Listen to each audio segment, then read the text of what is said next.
Interpretation is translation. It's a time machine.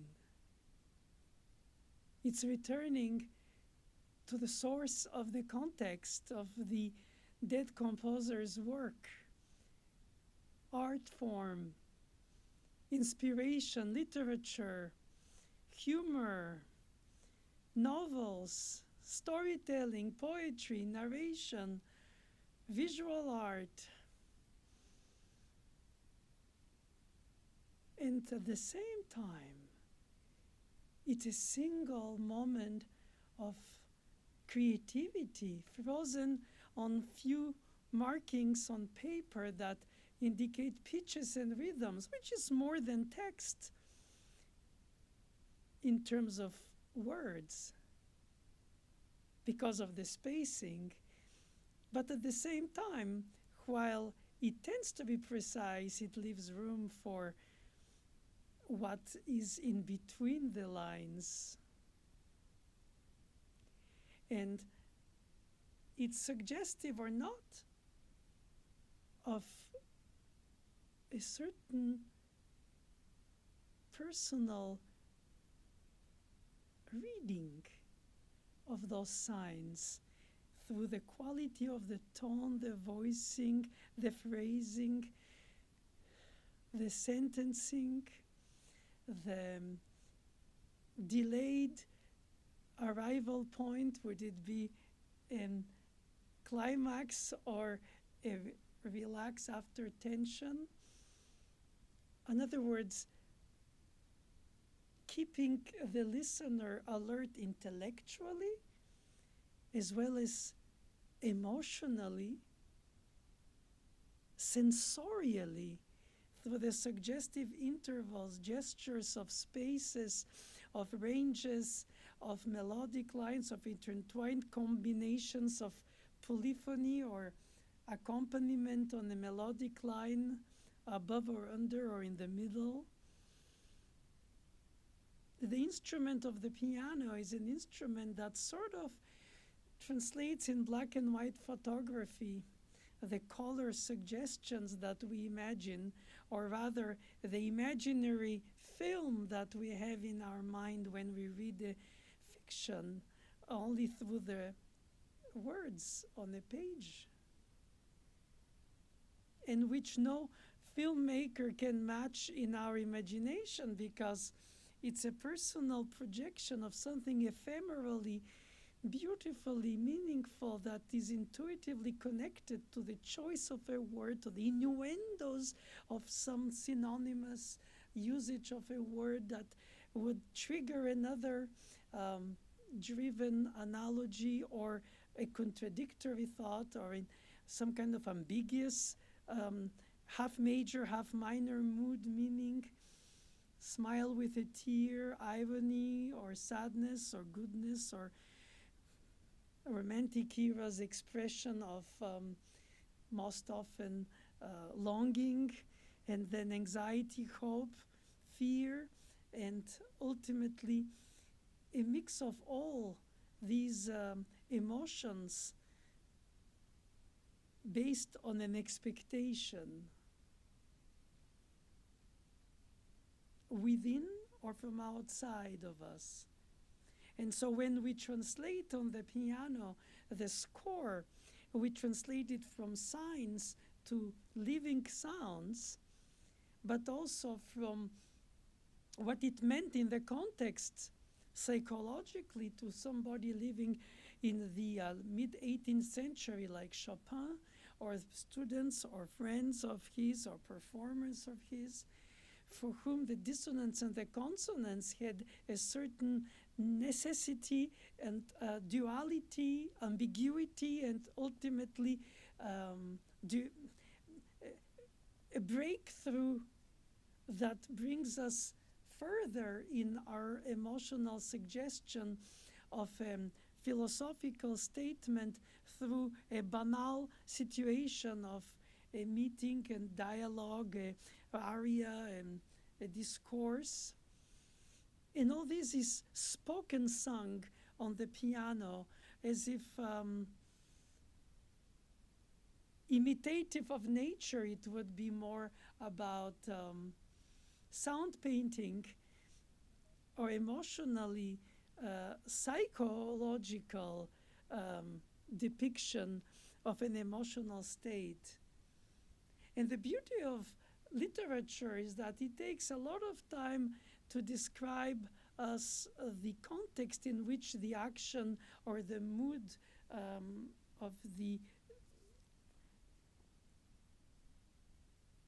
people who are peopling the action with their presences, with their wills, with their passions or their disdains are part of it. And like a theater director being in a way a puppeteer, if the actor is a puppet whose acting is to make believe what they become in terms of the character or the text that they say, which is a line, not their own. But when you listen to it, you have a rupture of disbelief because you end up agreeing at the moment in order to adhere to the storytelling that this is what they really are, not only who they pretend to be. And I think that at the level of interpretation, you become the performer, composer, the imaginer, the daydreamer. Composers hear from within themselves things, of course, which mingle with things from outside, but which are not just a replica of what they heard from outside or the duplicate. It's something almost retrieved from a deeper under level of subconsciousness, perhaps of past lives, possibly something not determined, but which is triggered until it's unearthed, a bit like an archaeologist would dig into an artifact until they clear it from its dusts or mud or whatever it's embedded in through years and centuries. So we clear out this as if it's a stream coming from us. I speak as a composer as well.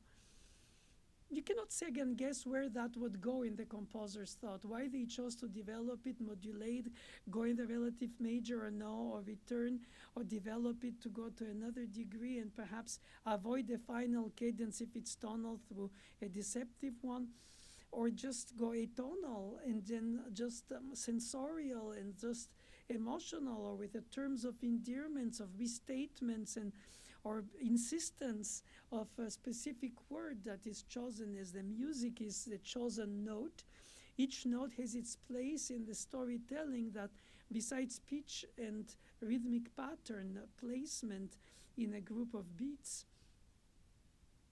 has to appear like in possibly intuitive speech, something inspired by just an improvisatory statement.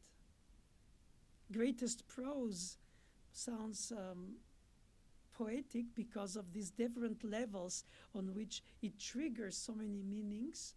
And great poetry sounds like flowing prose rather than a struggle to search for the right amount of rhythmic pulse of syllables and rhymes. In other words, art is always disguised in the imitation of life that it is symbolically representing as a representation of our own psyche in mirror of it, as if the art form is an idealized version of life, or at least in the imaginarium of ourselves. So a dancer drawing in the air with their body gestures of eloquence, singer singing these eloquent pitches with intervals to reach and notes to climb on, vibrato on a string player to create a sense of emotional, soulful excitement or anxiety, not only an embellishment as in Baroque music, but it could be on both sides of the river, something that creates a sense of tension towards an arrival point. Same thing with wind instruments, where the body is the instrument.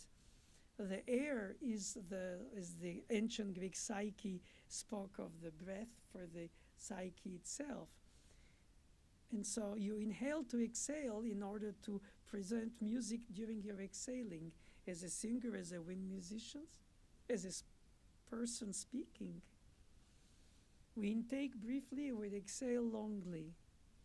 And how far we reach that phrase until the next one, and how we compose literally one after the other, like wagons of a train, our train of thoughts that can lead you to daydream on your own side without knowing through lack of lyrics what it specifically means. Or do you suggest it enough because of the common culture of the time period in which it was composed? People shared from bel canto arias, operas, for instance, for storytelling through novels. And when they hear music that is without lyrics, they connect to these emotional tensions and releases, driven inspirations, aspired and often perspired in emotion too. So when we make a translation through our interpretation, we have to re-inhabit that alternative reality of its time period, where a longing and restatement, a syncopation is the delayed expectation, hope and angst all in one.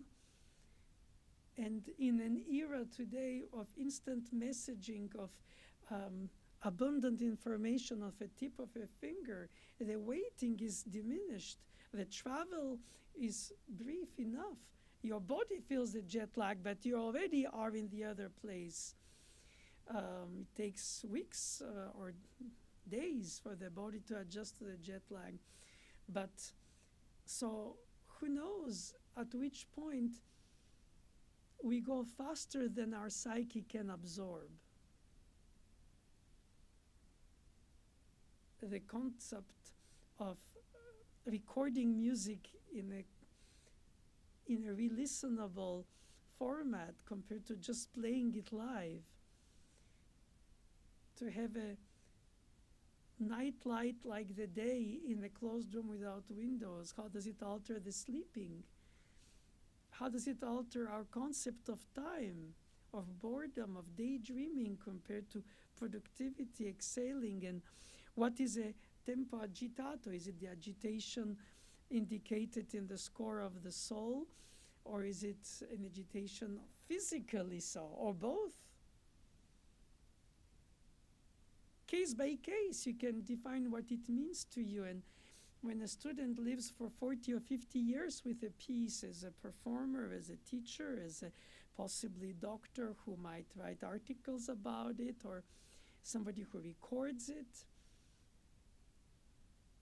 there are layers and aspects that unleash their perfumes to us at different times of our revisitation of the piece, when teaching it to a student who discovered it a few weeks ago, or if not, at least by themselves, having heard it by others.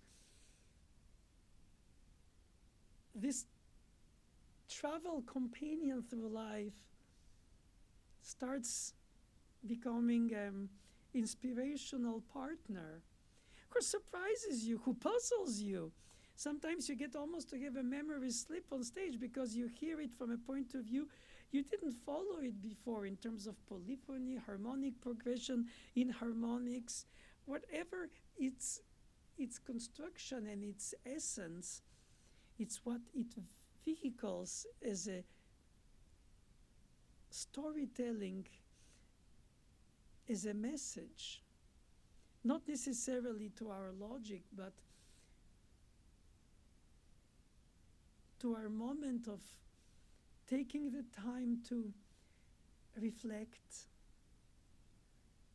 almost as if you stop time and you enter in another dimension of time, which encapsulated existed already when it was composed 100, 200, 300 years ago, but was perhaps perceived differently when today you have to, if you can, compartmentally um, erase from your awareness the dissonances of post-atonal music in order to enter within the realm of the time period where a dissonance had to lead to a consonance for attention to a release.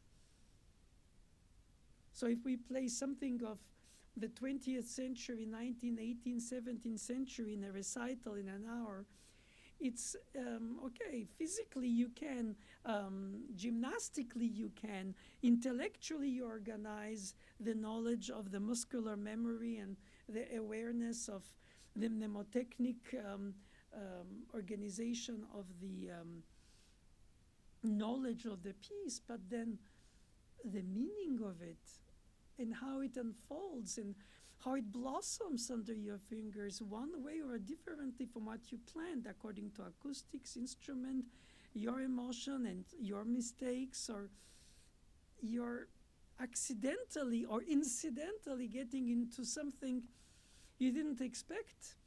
And then you're surprised by it, almost baffled, like, oh, is that still in the same piece? Since all of a sudden you hear it from another point of view than the one you usually go through when you're practicing it repetitively. You could say to a young person you would be bored to revisit the same piece for the next few decades, or no, you could say it will be marvelous to allow it to surprise you. Perhaps not surprise you as if you don't know it or pretend you didn't know it. It's not about playing pretending. It's about layers and layers of awarenesses that mingle and then filter through your playing in one way or another. The pulse, the phrasing, the voicing, the pedaling, the harmonization, the melodic lines, the pulse, the rhythm, the syncopations.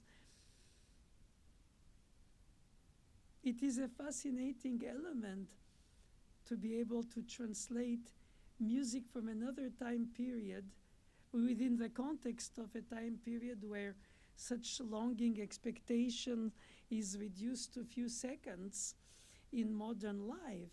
And it was weeks of waiting for an answer through a courier in the past, during which you developed an artistic delay, expectation, anxiety, and hope. Basically, longing.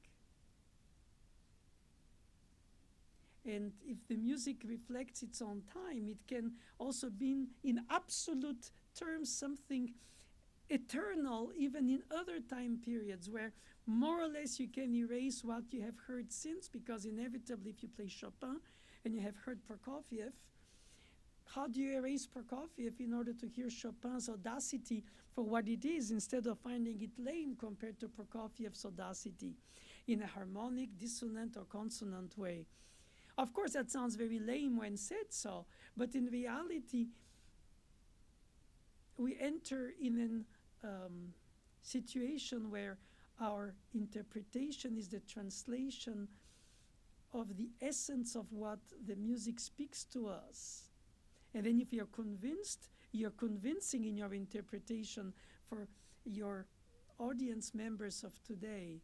And if you record it with your conviction, people from following generations will hear it, as we do now for recordings from the beginning of the 20th century, with a smile or emotion or a puzzling about how the same piece can have meant so many different things to so many people, genuinely meaning to do right, good. And in fact, reading in the notation what either they were told or they were suggested or they heard within themselves in order to render it on the piano. And of course, it's very easy in hindsight to say, oh, there's too much rubato, not enough this, too much pedal, or not enough that. And well, yeah, but all this is ephemeral moment that blossoms so essentially like if a moment frozen in time, which keeps on shining on our soul even after we played it, mirroring with the audience souls. So if they know the piece, they're critical of the way you play it. If they don't, they take it for the storytelling that you play through it. And if you only practice it to play it correctly, you might even forget what it means to you to storytell it. Oh, there's so many levels where the conductor takes care of business and the musicians take care of the notes. And then combined, the art form comes out of this combined craftsmanship. That's orchestra. And then the acoustics, the resonance, so many aspects. But I think ultimately the essential is to translate through your soulful understanding or guessing or misguessing that can change your mind of what it's all about in its present time, not for what it was or what it could be. Each time is the only time, a whole life in each note.